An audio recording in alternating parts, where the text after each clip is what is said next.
Ciao a tutti!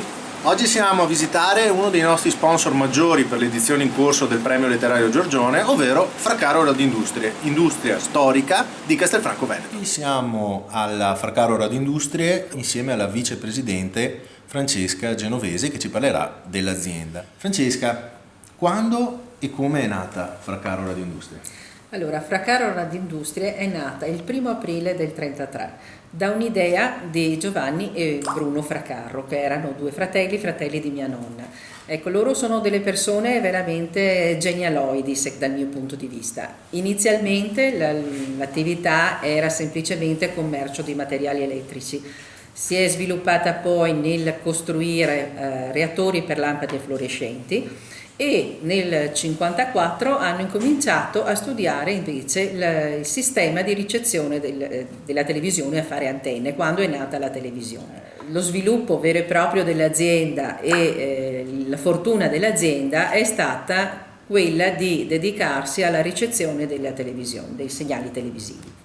E come si è trasformata negli anni Fracaro Radindustrie? Allora, inizialmente chiaramente era un'azienda con pochi dipendenti e questa invece è man mano cresciuta. Nel tempo gli zii hanno deciso di fare tutto quello che serviva internamente, cioè anche gli impianti per costruire le antenne, che sono state il fulcro dell'azienda negli anni passati, sono stati costruiti internamente, sono stati progettati e costruiti internamente. Nel tempo si è ingrandita, ha incominciato a costruire, oltre alle antenne e ai reattori che già faceva prima, anche tutta la distribuzione del segnale all'interno degli edifici e siamo arrivati negli anni 80, quando c'è stato lo sviluppo delle televisioni commerciali in Italia, dove veramente ne sono nate tantissime, ad avere il periodo di maggior boom dell'azienda, perché non riuscivamo a star dietro alle richieste di materiali, di prodotti, perché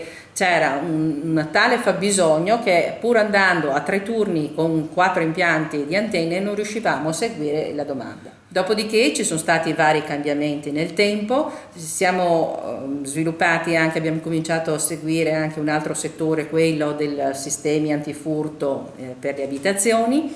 Abbiamo negli anni 90 sviluppato sempre di più anche l'azienda all'estero, tanto che vendiamo in molti paesi all'estero. Abbiamo costituito delle società commerciali in vari paesi esteri e abbiamo anche costituito una società per la produzione di parte dei nostri prodotti in Tunisia, che tuttora è attiva. E oggi Fracaro Radindustrie dove sta andando? Allora, oggi Fracaro Radindustrie si sta un po' spostando da quello che era la vera e propria produzione di prodotti, stiamo cercando di dare un qualcosa di più completo ai nostri clienti, cioè dare un sistema e dare anche un servizio.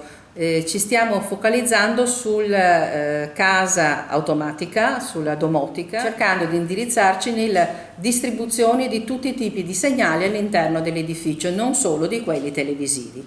E speriamo appunto che questo porti a un nuovo sviluppo e qualcosa di nuovo per noi. Con questo noi ti ringraziamo. Francesca Genovese, vicepresidente di Fracaro Radindustrie, sponsor del Premio Letterario Giorgione, che sarà con noi la serata del 13 aprile al Teatro Accademico di Castelfranco Veneto. Grazie mille Francesca. Grazie a voi.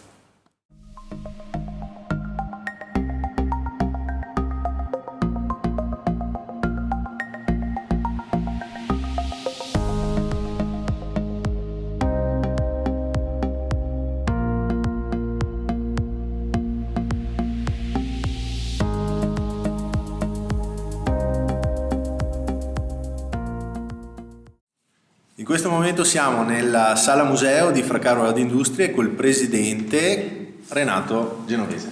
Buonasera. Come ha detto mia sorella, Fracaro ha sempre cercato di innovare nel mondo della ricezione televisiva e della distribuzione dei segnali.